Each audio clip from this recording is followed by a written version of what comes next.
सुधर जाओ, वरना अगर हम सुधारने पर उतरे। तो बॉलीवुड का एक शेर और कॉरपोरेट का एक बादशाह अगर आमने सामने आ जाए तो कैसा तूफान उठता है। अगर नहीं पता तो आज का दिन आपके जहन में हमेशा के लिए बस जाएगा। दोस्तों, आज की बात किसी सिंपल फिल्म की नहीं है। आज की बात है उस जज्बे की जो देश की मिट्टी से निकला है और अब एक बड़े साम्राज्य से टकरा रहा है। हम बात कर रहे हैं बॉर्डर 2 की। वो फिल्म जो सिर्फ एक मूवी नहीं बल्कि 140 करोड़ हिंदुस्तानियों का इमोशन है। लेकिन दोस्तों, इस इमोशन पर आज एक ऐसा साया मंडरा रहा है जिसने पूरे देश को हिला दिया है। एक तरफ है भारत का सबसे अमीर इंसान, दौलत का पहाड़, मुकेश अंबानी, और दूसरी तरफ है वो लेजेंड जिसकी दहाड़ से दुश्मन काम चाहते हैं, सनी देओल। पर सवाल ये है कि आखिर इन दोनों के बीच ऐसी कौन सी जंग छिड़ गई जो अब बर्बादी की कगार तक पहुंच गई है।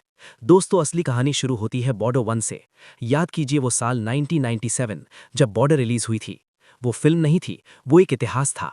सनी देओल ने मेजर कुलदीप सिंह का किरदार निभाया था और पूरे देश ने वो दहाड़ सुनी थी, ये जो गश्त कर रहे हैं ये हमारी मिट्टी है। बॉर्डर 1 ने बॉक्स ऑफिस पर तहलका मचा दिया था। क्या आप जानते हैं, वो फिल्म सिर्फ सुपरहिट नहीं, ब्लॉकबस्टर थी। 1997 की सबसे ज्यादा कमाई करने वाली फिल्मों में से एक, करोड़ों की कमाई, अवार्ड्स की बौछार, और सबसे बड़ा वो देशभक्ति का जज्बा जो आज भी लोगों के दिलों में जिंदा है। लेकिन दोस्तों, हर सफलता की कहानी में कुछ लोग ऐसे होते हैं जो उसे फ्लॉप बताने की कोशिश करते हैं। कुछ क्रिटिक्स ने कहा फिल्म ओवर ड्रामेटिक है, कुछ ने कहा ये सिर्फ कमर्शियल है, पर जनता ने जवाब दे दिया, बॉर्डर हिट नहीं, सुपर हिट थी। आज भी जब टीवी पर आती है तो लोग चैनल नहीं बदलते। इस फिल्म ने प्रूव किया कि देशभक्ति बिकती है लेकिन बिकाऊ नहीं होती। और अब आ रही है बॉर्डर 2, जो बॉर्डर 1 की विरासत को आगे ले जाने वाली है। लेकिन इसी विरासत पर अब एक बड़ा खतरा मंडरा रहा है, रिलायंस का। खबरों की माने तो बॉर्डर 2 का अनाउंसमेंट होते ही पूरे बॉलीवुड में सुनामी आ गई। सनी देओल ने कहा यह फिल्म सिर्फ एंटरटेनमेंट नहीं बल्कि आर्मी के शहीदों को ट्रिब्यूट है। ट्रेलर की झलक देखकर ही लोगों के रोंगटे खड़े हो गए। पर इसी बीच मुकेश अंबानी की नज़र इस गोल्ड माइन पर पड़ गई। रिलायंस इंडस्ट्रीज, जो तेल से लेकर टेलीकॉम और अब एंटरटेनमेंट तक सब कुछ कंट्रोल करना चाहती है।